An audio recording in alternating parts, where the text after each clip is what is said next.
Bonsoir tout le monde. Alors, maintenant, j'ai choisi de vous faire une vidéo, une chronique sur l'incubation des œufs. J'utilise 3 modèles d'incubateurs. Vous avez déjà vu des vidéos sur ces incubateurs-là, mais les choses évoluent et puis j'aimerais peut-être vous présenter un autre angle du produit, puis un peu répondre à certaines questions en même temps qui circulent sur les réseaux sociaux, voir les pour et les contre et tout ça. Mais avant, il ne faut pas oublier d'aller vous abonner, c'est important. Le petit bouton abonner, il est en bas, sous le vidéo. Quand vous cliquez sur le lien, là, il est à droite.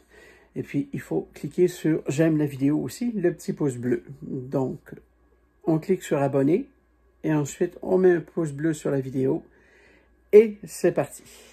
Alors voilà, vous voyez la Easy Simply à côté. Je vais y revenir dans un moment ou dans une autre vidéo, je verrai tout à l'heure. Mais pour l'instant, on va se concentrer sur la Safejo. Alors, cet incubateur-là porte plusieurs noms. C'est des incubateurs qui sont fabriqués en Chine, en fait. Et comme toute chose qui est fabriquée pas cher, à la douzaine, à la centaine, il y a toujours les modèles, peu importe le modèle, que ce soit la Easy Simply, que ce soit la Safejo, que ce soit la Magic Fly qui est juste à côté en dessous. Je vous montrerai dans un autre moment. Ils ont tous des lacunes.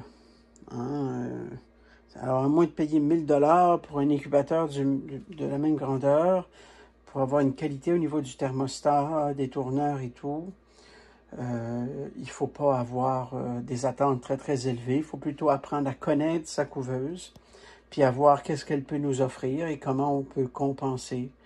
Par exemple, dans le cas de celle-ci, vous voyez le système de tourneur, il est sur des rouleaux avec un petit moteur.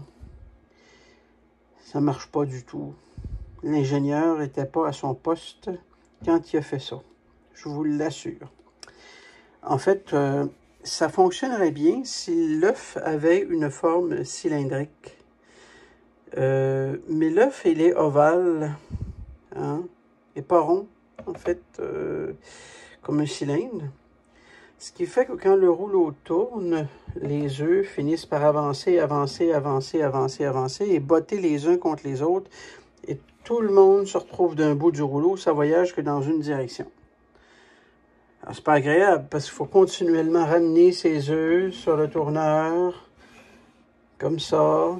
Il faut faire ça continuellement, mais ça n'a plus de but finalement. Si on est obligé de les manipuler, on est aussi bien de fonctionner directement sur la grille en les tournant manuellement 2 fois par jour. On s'entend. On les tourne 2 fois par jour à ce moment-là. Et on a, en enlevant les rouleaux, une capacité élargie qu'on n'aurait pas sur les rouleaux. Donc, en fait, cet incubateur-là peut tenir 70-80 œufs, dépendamment de la grosseur, sur la superficie du fond si on enlève les rouleaux. C'est sûr que moi, j'ai choisi d'enlever les rouleaux parce que dans mon cas à moi, ça ne me convenait pas. Et là, j'en veux pas qu'ils viennent me dire, alors moi j'en ai une avec les rouleaux et ça marche super bien avec les rouleaux. Non. Désolé, là c'est parce que tu essaies de te convaincre de quelque chose. D'accord? Alors, ce qu'on va faire, c'est on va retirer les rouleaux. Et puis, on va... on a compris le principe de placer les œufs sur la grille. On emplit carrément, collé, ensemble, les œufs. Parce que, même si c'est un peu serré, après 1 semaine et demie, 2 semaines, 14 jours, on va venir mirer nos œufs avec une lumière, je vous montrerai tout à l'heure, pour voir qu'est-ce qui est fécond, qu'est-ce qui ne l'est pas. Et là, avec les œufs qu'on va retirer, Et là, on aura suffisamment d'espace, on aura un espace adéquat entre les œufs pour pouvoir bien les manipuler et les tourner convenablement, sans aucun problème. Alors, on continue dans un instant. Alors voilà, on est de retour. Alors j'ai mis le couvercle en fait, comme on peut voir, un petit peu l'intérieur. Hein? On a un gros ventilateur au centre qui s'occupe de répartir la chaleur dans toute la couveuse. Comme vous n'utilisez pas le tourneur, alors à ce moment-là, il n'y a pas de raison de le brancher. Et puis vous avez ici une valve qui va vous aider à contrôler le niveau d'humidité au sein de la couveuse. Il ne faut pas oublier non plus que c'est un incubateur qui nous offre un deuxième mode d'énergie. Advenant le cas où on crée d'électricité, vous avez, là j'ai pas évidemment l'adapteur sous les yeux, là. C'est un adapteur qui entre ici. Puis à ça, on peut s'acheter une batterie de 20 volts, pas de 20 volts, je m'excuse, de 12 volts comme celle-ci, sur lequel on est capable de venir brancher notre couveuse au cas où on manquerait d'électricité. Alors c'est pas un avantage à négliger, en fait c'est quelque chose que j'apprécie beaucoup de cet incubateur ici. Toutefois, encore une fois, comme tous les incubateurs qui ont la lumière amirée sur le couvercle, je trouve ça complètement inutile parce que il faut ouvrir, chercher les œufs, les monter sur le dessus. C'est mieux d'avoir une lumière amirée que je vous montre. Alors ça, c'est ma lumière amirée, les œufs. Hein? Évidemment, je ne vais pas la laisser sur le couvercle. Là, on va la mettre ailleurs. Lorsqu'on regarde nos œufs, on met le couvercle de l'autre côté, puis là, on peut mirer nos œufs. C'est une lumière qui est très puissante, de très bonne qualité, que j'ai trouvée sur Amazon aussi. Je vous la conseille également. La grille en elle-même, elle est facile à sortir parce qu'on a un point ici, un petit trou. On passe le doigt dedans. Elle n'est pas vissée, on la soulève. Et là, on a l'endroit où va aller l'humidité. Il y a dans cette couveuse, je vais essayer de vous trouver ici, regardez bien. Il y a 3 petits trous. Parce que la couveuse vient avec une espèce de petit canard qu'on peut remplir d'eau avec un petit bec qui entre ici. On est capable d'envoyer de l'eau à l'intérieur sans ouvrir la couveuse. Mais bon, ceci étant dit, est-ce qu'on met de l'eau dans sa couveuse? Est-ce qu'on met de l'eau dans sa couveuse pendant les 18 premiers jours? Une bonne question, hein? Alors, cette couveuse ici ne vient pas avec un manuel d'instruction. Ça s'appelle la méthode DDO. Débrouille, déniaise et puis organise. Je vais juste replacer le couvercle. Hein. Vous voyez qu'on peut... Il y a le styromousse sur le dessus. Il peut en avoir un en dessous aussi. Je me ferai un petit bout, pas d'instruction à comprendre. Il fallait que je garde le styromousse sur le dessus. C'est inutile de garder le styromousse sur la partie basse. Ça fait 2 choses. On ne voit plus nos œufs, mais de la chaleur, ça ne descend pas, ça monte. Donc, le styromousse, c'est celui-là du dessus. Et là, vous allez avoir une stabilité de chaleur à ce moment-là.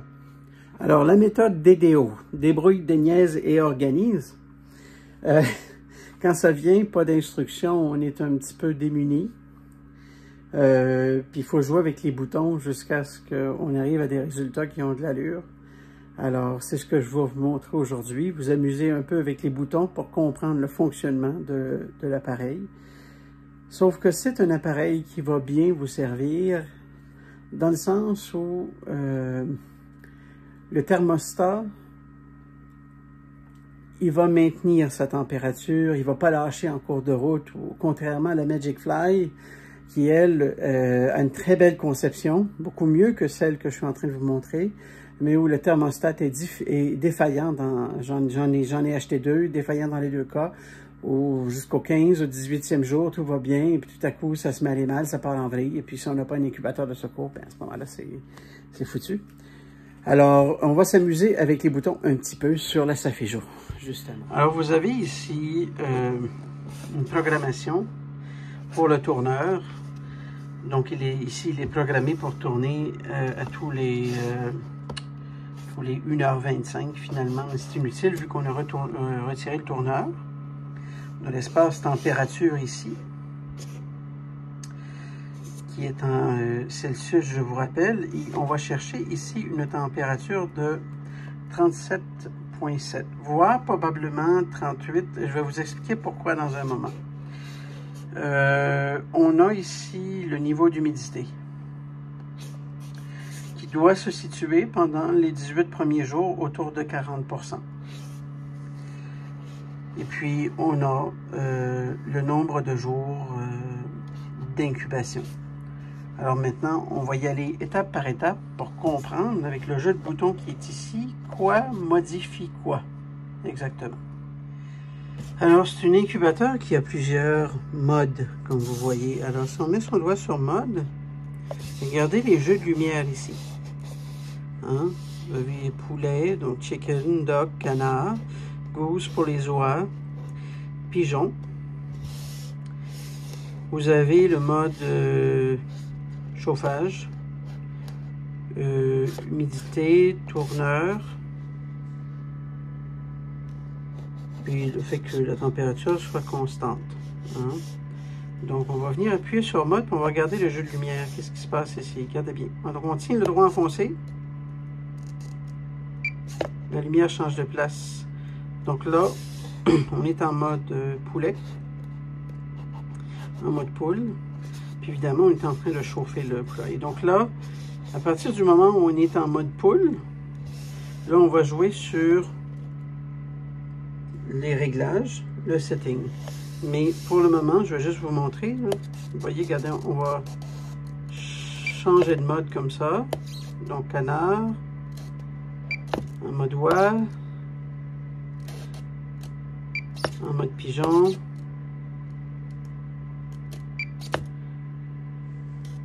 mode température, et on retourne à poulet. Alors, pour ce qui est du cadran qui peut être très compliqué, là, ça fait un petit bout que j'essaie que je recommence la vidéo pour venir à bout de vous l'expliquer comme il faut. Les seuls paramètres à retenir, c'est le bouton up and down, tout simplement. Quand vous le recevez, il y a déjà des réglages par défaut. Ce que vous cherchez, c'est une température de 38, parce que en périphérie, c'est moins chaud. Donc, elle n'est pas efficace au niveau de la périphérie. Vous voulez avoir un petit peu plus élevé au milieu, mais 38, c'est raisonnable. Normalement, on va chercher une moyenne de 37,7. Vous allez avoir un niveau d'humidité qui va osciller autour de 40% ici. Puis, vous voulez mettre ça au jour 1. D'accord? Donc, en cliquant sur le bouton en haut et le bouton haut et le bouton bas ensemble, vous allez faire ce qu'on appelle un reset. Alors, il faut faire attention, il faut s'assurer de bien peser sur les deux ensemble. C'est pas évident. Essayez de recommencer. Voilà. Donc, quand on appuie sur les deux ensemble, on obtient un reset. Tout simplement, le haut et le bas qui nous ramènent au réglage par défaut. Jour 1, 40% d'humidité, ça va se modifier. Là. Et la bonne température également. C'est tout ce que vous avez à retenir ici, à ce niveau-là.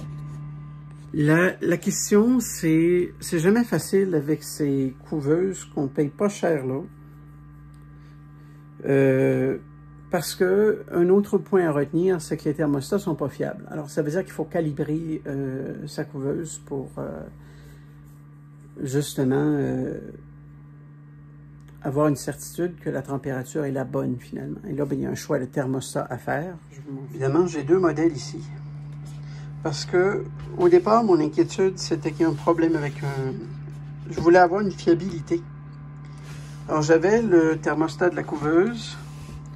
J'en ai acheté un assez cher. Je voulais vérifier au niveau de la qualité, puis au niveau de la stabilité de la température. J'en ai acheté un petit peu moins cher. Ce sont les thermomètres, je vais vous montrer, là, de cuisine. Alors, ce qu'on peut faire, c'est utiliser la sonde, la glisser entre les deux rebords ici, la poser au centre, sur la grille, en fait, que l'on voit ici. Et puis, calibrer en fonction de notre thermostat. C'est sûr que moi, celui-ci, je ne l'ai pas trouvé fiable, donc je l'ai éliminé. Et puis, j'ai conservé celui-ci, qui me paraissait, il n'est pas content, qui me paraissait beaucoup plus fiable, en fait, avec lequel j'ai eu beaucoup de succès, que j'ai acheté sur Amazon, tout simplement. Donc, une fois que notre couveuse, elle est pré-calibrée, on va étaler nos œufs sur la grille. On va faire ça tantôt. Et puis, on va reposer notre thermostat, la sonde, sur le dessus de nos œufs, en fait. Parce que la température va fluctuer le temps que les œufs aient absorbé la température et tout. Et on va s'assurer de la stabilité. Puis, une fois que ce sera très stable, on retire tout simplement. Alors, il est possible qu'ici, les valeurs changent. Il est possible qu'une température de 35 ici vous donne une température de 38 là. Vous voyez? C'est ce que je veux dire par calibrer son incubateur. Comme ceci n'est pas fiable, on l'apporte au maximum ou peu importe, on l'ajoute, mais en fonction de celui-ci. Donc, si on le met à 38 ici et que là, il fait 40, ça veut dire qu'il faut diminuer ici pour arriver à 38 là, parce que c'est sur celui-là que nous allons calibrer notre incubateur. Et c'est la même rhétorique pour l'ensemble des couveuses, en fait. Alors, j'ai placé ma sonde au centre de la couveuse. Il me reste à attendre que la température se stabilise, ici. Alors, parce que j'ai ouvert la couveuse, c'est un incubateur qui est très sensible. Dès que je l'ouvre, la température chute et puis elle se met à crier, là. Donc, souvent, je vais débrancher simplement et puis elle retrouve ses valeurs assez rapidement. Alors, on attend que la température soit stable et puis on met nos œufs à l'intérieur. Là, c'est sûr que moi, je ne vais pas mettre d'humidité à l'intérieur parce qu'une fois que les œufs sont déposés sur la grille, on aura un niveau d'humidité qui va osciller autour de 40%. Puis comme c'est ça qu'on cherche, on ne va pas en rajouter parce que le résultat d'en rajouter à ce moment-là, ça va agir de barrière contre les œufs. Les œufs ne seront pas capables d'évacuer l'humidité qu'ils ont, eux, à l'intérieur. Et le poussin va étouffer à l'intérieur de l'œuf. Donc, juste de remplir l'incubateur d'œufs va être suffisant pour avoir un niveau d'humidité raisonnable. Alors, on a mis notre sonde dans la couveuse. Puis, comme vous voyez, 38,1, 38,6. Donc, on est trop haut, en fait. Ça va pas, là. Tu sais? Alors, on va venir diminuer cette température. On va la porter à 37,5. Puis on va voir ce que ça va donner.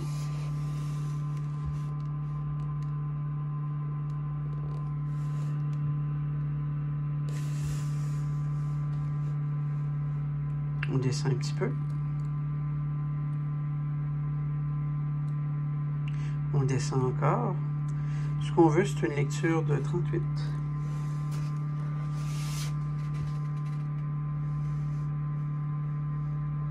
Vous voyez ici, on est à 37,6. Là, on est à 38,2. 38,1. 38. Et là, il pourrait osciller de 37,8 à 38,1. Ça ne me dérangerait pas beaucoup. Sinon, je vais augmenter un petit peu ici sur le cadran. Parce que je ne veux pas qu'il y ait une grosse différence, là. On va voir ici s'il continue à diminuer ou qu'il remonte à 38. Ah, il remonte à 38. Alors, là, je vais juste vérifier de comment il va dépasser le 38 sur la montée. 38,2, là c'est limite. Il remonte trop haut, donc je vais venir descendre. Donc 38,4.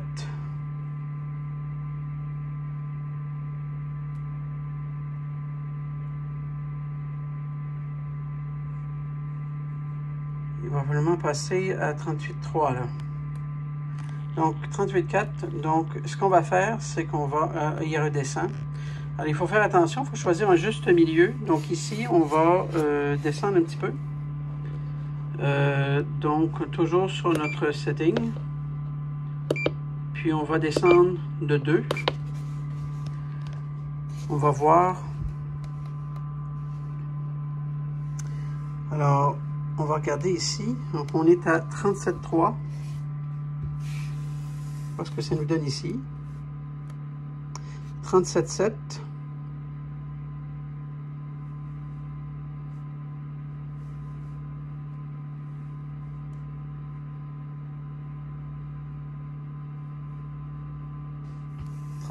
Il remonte.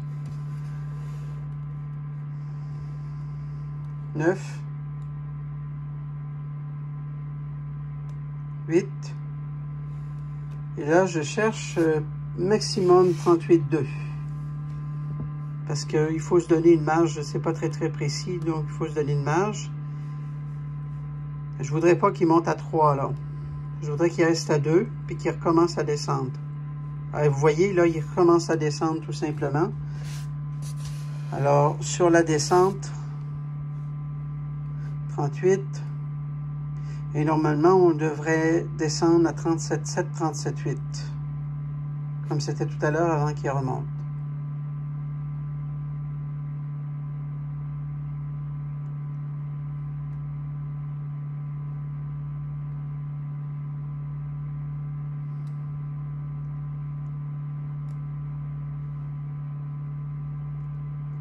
« 7,8.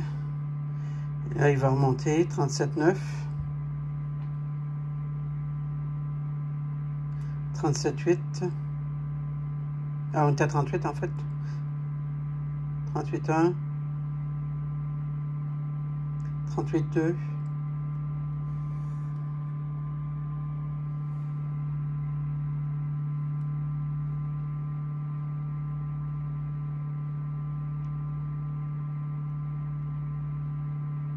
Et voilà, l'incubateur est calibré. Maintenant, on va mettre nos œufs à l'intérieur, puis on va continuer notre calibration. Alors, comment je vais disposer mes œufs dans un incubateur à plat comme ça?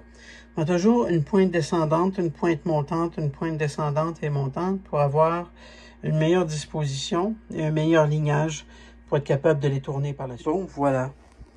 Alors, on vient de changer notre couveuse d'œufs. C'est important, il n'y a pas d'eau à l'intérieur, c'est sèche. On a notre thermostat qui va aller sur les œufs. Ce qu'on veut, c'est que la pointe,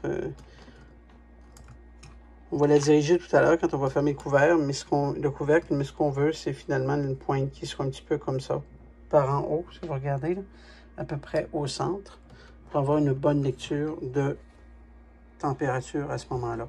Alors, je vais reposer le couvercle et puis on va repartir à l'incubateur. Alors, je ne sais pas si vous voyez la tête de la sonde au centre. Ce qu'on cherche, c'est une sonde pointée légèrement au-dessus des œufs, comme ça, pour être capable d'avoir une moyenne de température au centre. Maintenant qu'on est reparti, alors ici, pour ajuster le taux d'humidité, évidemment, on va au début ouvrir complètement parce qu'on sera un petit peu élevé au début. Il y aura beaucoup d'humidité qui va s'évacuer des œufs, il ne faut pas paniquer. Ici, ça va descendre à ce moment-là. Et vous allez voir qu'après quelques jours, quand l'humidité sera évacuée des œufs, on va descendre en deçà de 40%. Alors, pour pouvoir le maintenir, il y a toujours de l'humidité qui va s'évacuer des œufs, mais un peu moins. À ce moment-là, on va juste prendre un petit outil. Regardez ici, excusez-moi, je ne suis pas cadré bien avec ma caméra. Mais l'idée est de le refermer à ce moment-là pour aider à contrôler son humidité. C'est sûr qu'au départ, le temps que les œufs absorbent de l'humidité, qu'on soit là où il faut être, C'est certain que ici, on ne verra pas nécessairement 37,7 ou 38 ou peu importe rapidement. Parce qu'il y a beaucoup de chaleur qui va être absorbée par les œufs avant d'arriver à la stabilité de la température. Alors,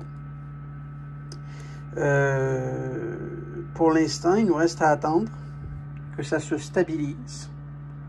On va surveiller de près dans la prochaine heure. Puis, on vient voir les résultats tout de suite après.